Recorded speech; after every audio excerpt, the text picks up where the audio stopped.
Assalamualaikum warahmatullahi wabarakatuh. Selamat pagi semuanya. Pada kesempatan kali ini kita akan membahas bagaimana cara melakukan uji asumsi klasik autokorelasi menggunakan SPS. Sebelumnya saya akan sedikit mereview terkait dengan uji asumsi klasik autokorelasi. Uji autokorelasi ini adalah salah satu uji daripada asumsi klasik yang menjadi persyaratan sebelum kita melakukan uji regresi linier. Jadi tujuannya adalah untuk mengetahui apakah di dalam model regresi terdapat korelasi antara variabel model prediksi dengan perubahan waktu. Apabila di dalam sebuah model regresi terdapat autokorelasi, maka yang terjadi adalah nilai error tidak lagi berpasangan secara bebas, melainkan mengalami pasangan secara autokorelasi. Autokorelasi ini dalam model regresi harus dilakukan apabila data berbentuk time series atau runtutan waktu. Mengingat sebuah nilai observasi pada waktu tertentu akan sangat dipengaruhi oleh nilai observasi sebelumnya. Jadi autokorelasi ini terjadi antara observasi ke I dengan observasi I-1 atau observasi sebelumnya.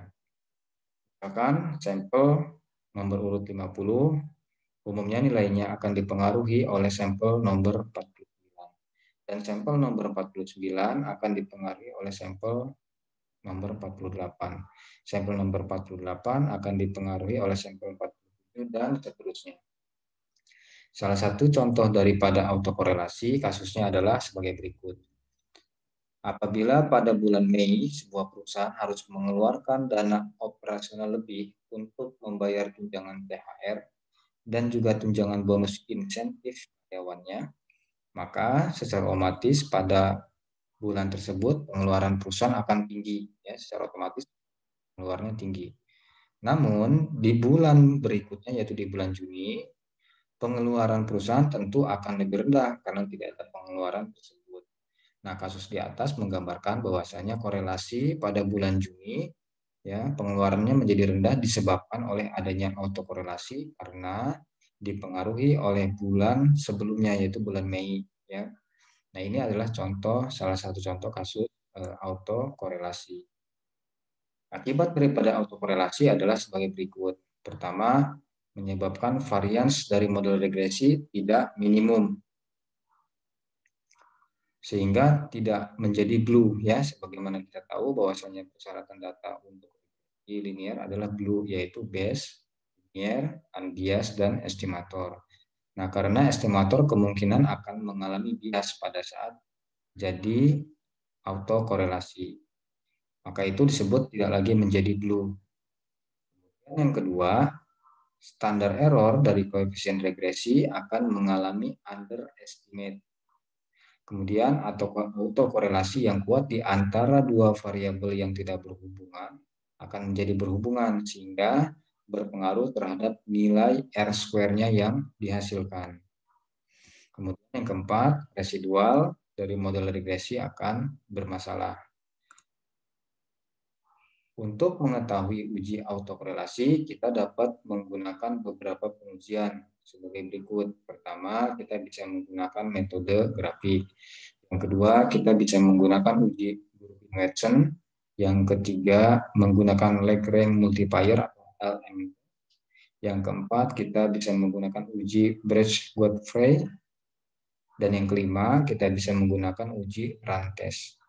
Pada kesempatan kali ini, kita akan membahas uji autokorelasi dengan menggunakan SPSS dan menggunakan pengujian Durbin-Watson atau biasa disingkat uji DW. Setelah kita melakukan analisis Durbin-Watson dengan menggunakan SPSS, maka hasil yang didapatkan dari pengujian adalah nilai DW atau nilai Durbin-Watson. Nilai DW ini yang biasa kita sebut sebagai nilai DW hitung. Nah, nilai DW hitung ini nanti cara menginterpretasikannya adalah dengan membandingkan nilai DW tersebut terhadap nilai DL dan DU. DL adalah durbin lower dan DU-nya adalah durbin upper. Di mana DL dan DU ini kita dapatkan dari tabel durbin Watson. Dari output SPSS yang kita ambil adalah nanti tabel yang model summary B, ya, model summary pangkat B. Kemudian nilai DW-nya adalah di kolom paling kanan, yaitu yang kolom durbin Watson. Ini contohnya adalah di sini kita dapatkan nilai DW-nya 1,060. Nah, kita langsung saja masuk ke tahap interpretasi. Interpretasi daripada hasil uji DW, kita membandingkan terhadap 4 kategori. Jadi nanti hasil daripada DW hitung akan masuk salah satu daripada keempat kategori ini. Kategori yang pertama adalah model regresi mengalami autokorelasi positif apabila nilai DW hitungnya lebih kecil daripada DL. Atau yang kedua adalah kondisi yang kedua, model regresi mengalami autokorelasi negatif. Jika 4 dikurangi DW lebih kecil daripada DL atau DW lebih besar daripada 4 dikurangi DL. Atau yang ketiga adalah model regresi akan mengalami kondisi yang kita inginkan, yaitu tidak terdapat autokorelasi. Nah, ini justru yang kita inginkan, ya. Ini adalah jika nilai DU-nya lebih kecil daripada DW, ya, dan DW-nya lebih kecil daripada 4 dikurangi DU. Saya ulangi, model regresi tidak mengalami autokorelasi apabila DU lebih kecil daripada DW dan DW-nya lebih kecil daripada 4 dikurangi DU. Kemudian kriteria yang ketiga adalah model regresi tidak dapat disimpulkan apa-apa apabila 4 dikurangi DU lebih kecil daripada DW dan DW lebih kecil daripada 4 dikurangi DL. Nah, kita sekarang sudah menyiapkan hasil penelitian. Ini berikut adalah hasil penelitian dengan menggunakan 4 variabel bebas, ya, atau 4 variabel independen, yaitu R, BOPO, ROA, LDR. Kemudian variabel terikatnya adalah NPL atau variabel dependennya, variabel terikatnya adalah NPL.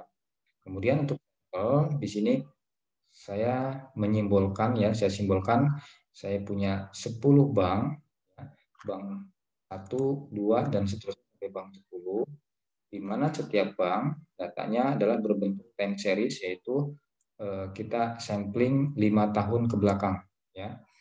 Sehingga kita punya jumlah sampel sebanyak 5 dikali 10 bank, yaitu 50 sampel, ya. Ada 50 sampel, 50 kondisi. Nah, langsung saja sekarang kita caranya adalah kopikan nilai-nilai ini, ya. Kita sorot semuanya.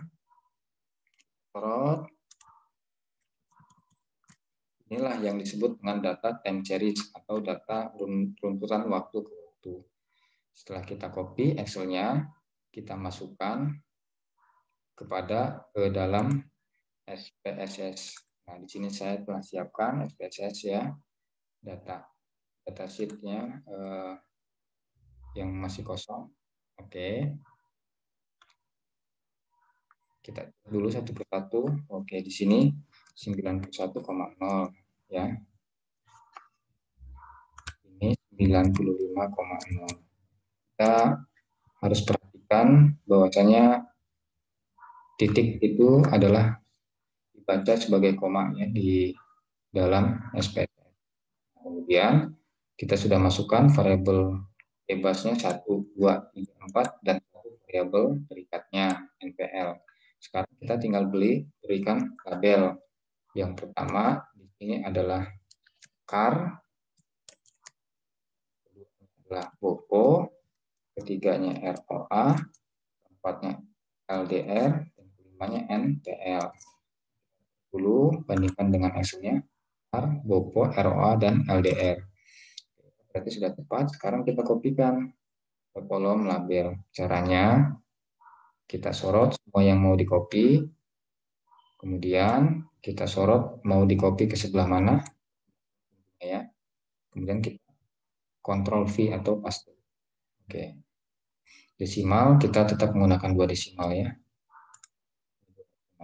Nah, kita telah selesai mengcopy, sekarang semuanya sudah variabelnya, ada variabelnya ya, char, ROA, LDR, dan MPL.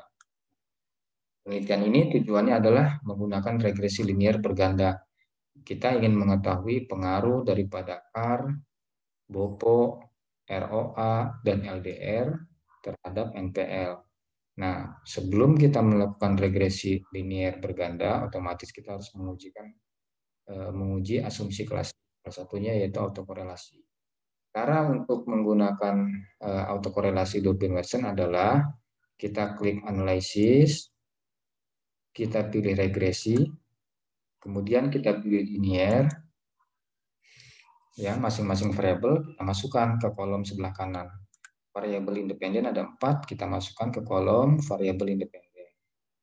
Variabel NPL, karena ini variabel terikat, kita masukkan ke kolom dependen atau kolom variabel terikat.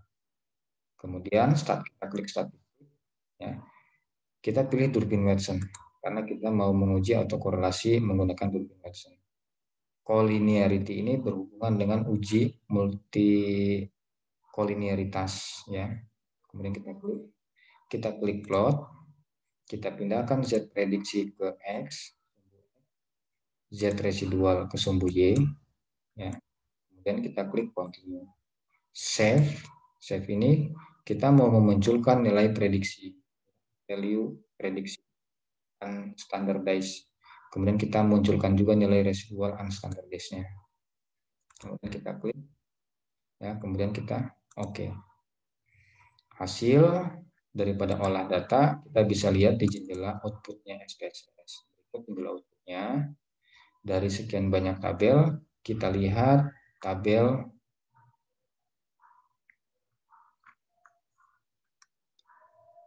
Oke, kita lihat di sini. Caranya adalah kita lihat tabel model summary B, ya, model summary B ini. Dari model summary B ini kita mendapatkan hasil bahwasanya nilai Durbin-Watson sebesar 0,973. 0,973. Sekarang kita kopikan ke dalam PowerPoint tadi, kita mau menginterpretasikan hasilnya. Berdasarkan hasil output SPSS, maka didapatkan nilai DW hitung pada tabel summary paket B sekitar 0,973. Ya. Nilai inilah yang disebut dengan nilai DW hitung. Betul ya. Adapun parameter lainnya adalah sebagai berikut. K ini adalah jumlah variabel bebas. Berarti kita tadi pakai 4 ya variabel bebasnya. Ada char, ada variabel BOPO, variabel ROA, dan variabel LDR. Kemudian N adalah jumlah sampel. Jumlah sampelnya adalah 50 ya. 10 bank dikali masing-masing bank 5 tahun, berarti 10 kali 5 yaitu 50 sampel. Untuk DL adalah nilai Durbin lower tabel dan DU adalah nilai Durbin upper tabel. Nah, ini caranya kita lihat dari tabelnya. Di sini saya telah siapkan tabelnya. Karena kita menggunakan variabel bebas yang 4, maka kita pilih kolom yang K sama dengan 4 ya. Kemudian ini nilai DL, ini nilai DU. Tinggal kita tarik ke bawah, kita cari yang sampelnya 50. 50 adalah ini. Ya. Oke, home. 50 adalah ini. Ini untuk nilai DU, DL, ya, DL-nya adalah 1,3779. Pada saat K-nya 4 ya, variabel bebas 4. Kemudian untuk nilai DU-nya adalah 1,7214 ya. Sekarang kita pindahkan. Kita pindahkan ke PowerPoint tadi ya. DL-nya 1,373, 1,3779. DU-nya 1,7214. Nah, sekarang kita tinggal menginterpretasikannya. Ya, kita sudah dapatkan. Cara menyimpulkannya adalah kita membandingkan dengan 4 kriteria kondisi tadi. Kondisi yang pertama, model regresi dikatakan mengalami autokorelasi positif jika nilai DW lebih kecil daripada DL. Ya, sekarang kita bandingkan. Interpretasinya, DW-nya tadi 1, DW-nya adalah 0,973. Oke. Ya, 0,973 ya DW hitungnya. DL-nya 1,3779. Tadi kita dapat dari tabel. Apakah 0,973 lebih kecil daripada 1,3779? Betul, ya lebih kecil. Maka kita simpulkan kondisi yang pertama ini betul.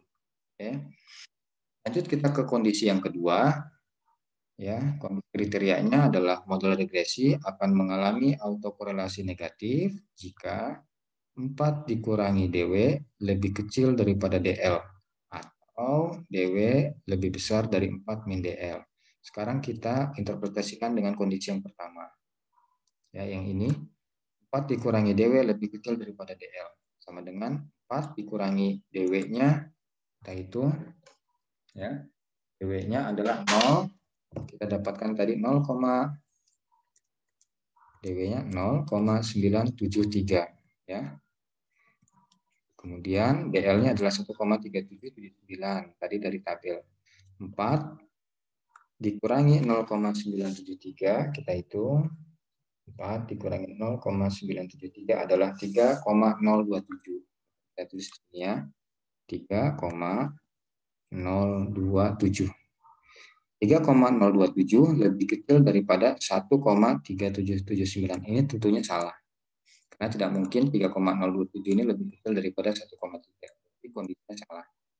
Ya, kemudian kondisi yang ini, DW lebih besar dari 4 DL. DW lebih besar dari 4 DL, di mana DW-nya adalah 0,973 lebih besar daripada 4 DL.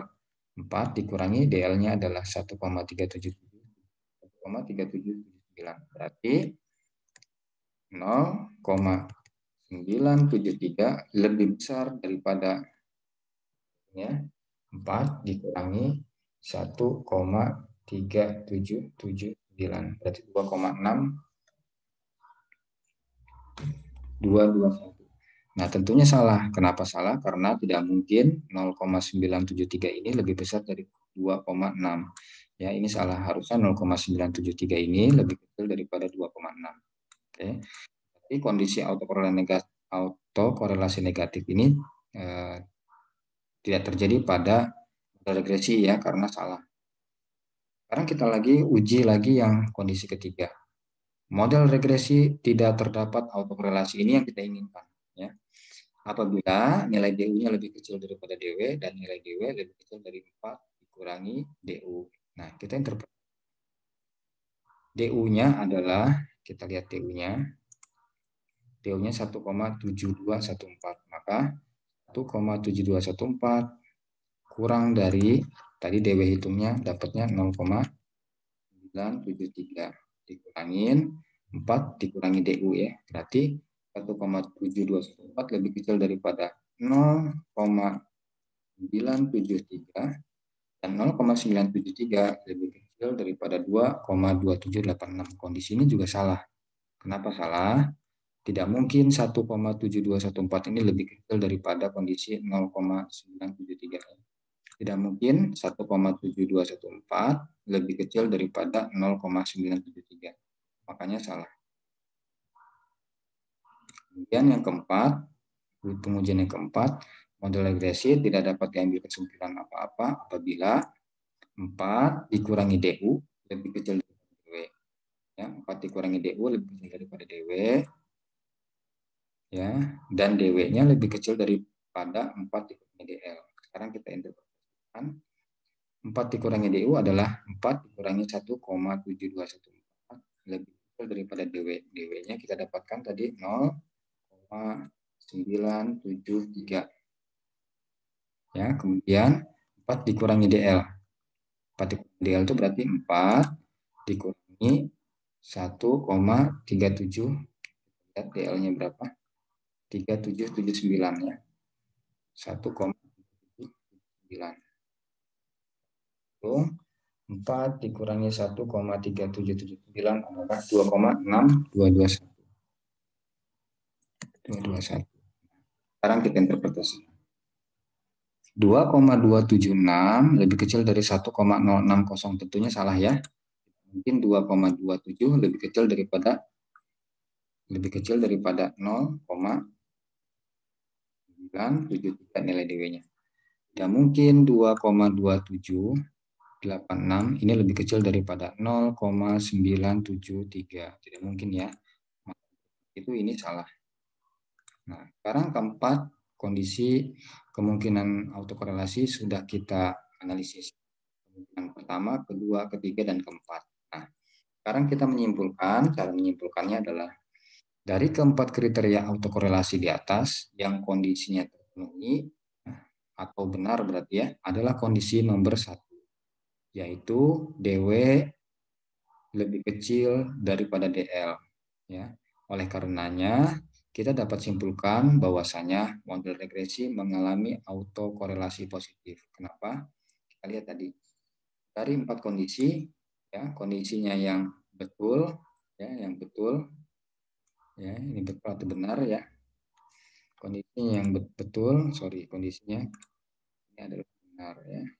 Benar adalah kriteria yang pertama, yaitu DW-nya lebih kecil daripada DL.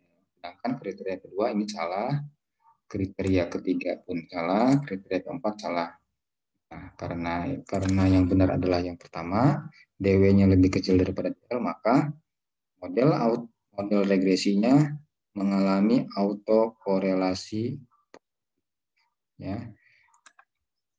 Nah, cukup sampai di sini pembahasan kita terkait cara melakukan uji autokorelasi turbin Watson dan melakukan interpretasi hasilnya, membaca interpretasi hasilnya. Kurang lebihnya saya mohon maaf. Wabillahi taufik wal hidayah. Wassalamualaikum warahmatullahi wabarakatuh. Selamat malam semuanya.